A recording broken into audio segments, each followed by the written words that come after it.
ইন্দোনেশিয়ার বেঙ্কুলু প্রদেশের সুমাত্রা দ্বীপের কাছে 5.7 মাত্রার একটি ভূমিকম্প আঘাত হেনেছে। এতে ক্ষতিগ্রস্ত হয়েছে 100-রও বেশি ঘরবাড়ি। তবে এখন পর্যন্ত কোনো হতাহতের খবর পাওয়া যায়নি।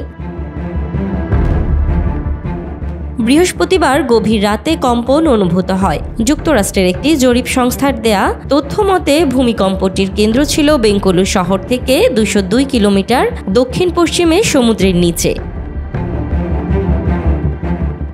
ইন্দোনেশিয়ার আবহাওয়া, জলবায়ু ও ভূ-ভৌগোলিক সংস্থা BMKG জানিয়েছে, ভূপৃষ্ঠের 84 কিলোমিটার গভীরে 6.0 মাত্রার ভূমিকম্প আঘাত হেনেছে। তবে এই ঘটনায় সুনামির কোনো সম্ভাবনা নেই। এই ঈদে জামা জুতো অ্যাকসেসরিজের ডিসকাউন্ট।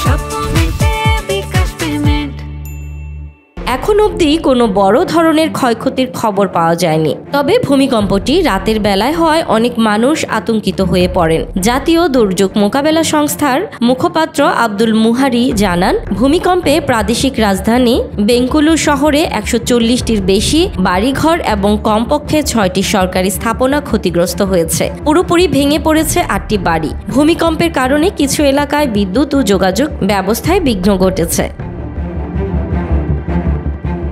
স্থানীয় প্রশাসন জনগণকে সতর্ক থাকতে এবং ভূমিকম্পে পরবর্তী আফটারশেকের জন্য প্রস্তুত থাকতে অনুরোধ করেছে। ভবিষ্যতে কোনো জরুরি পরিস্থিতি মোকাবেলার জন্য স্থানীয় দুর্যোগ ব্যবস্থাপনা সংস্থাগুলি প্রস্তুত রয়েছে।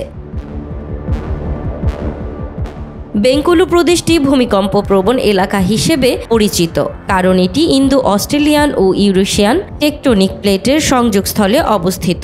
এ অঞ্চলে প্রায়ই ভূমিকম্পন অনুভূত হয়, যা স্থানীয় জনগণের জন্য একটি নিয়মিত ঘটনা। এর আগে 2021 সালের জানুয়ারিতে ইন্দোনেশিয়ার সুলাওয়েসিতে 6.2 মাত্রার ভূমিকম্পে 100 জনের বেশি নিহত হয়েছিল এবং হাজার হাজার মানুষ গৃহহীন হয়ে পড়েন।